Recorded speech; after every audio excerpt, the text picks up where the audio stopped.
নিয়োগের দাবিতে শিয়ালদা থেকে ধর্মতলা পর্যন্ত মিছিল আপার প্রাইমারি চাকরি প্রার্থীদের। 10 বছর হয়ে গেলেও মিলছে না নিয়োগ।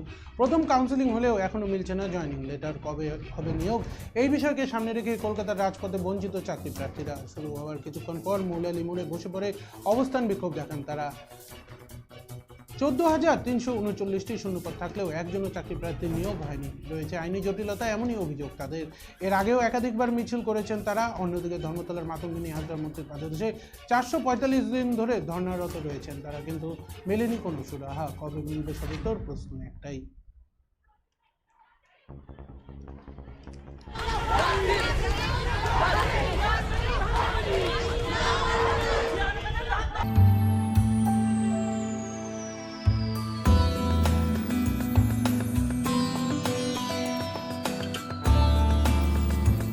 Hotel Poddar residency, RRN road, Canara ব্যাংকের বিপরীতে, কোচবিহার।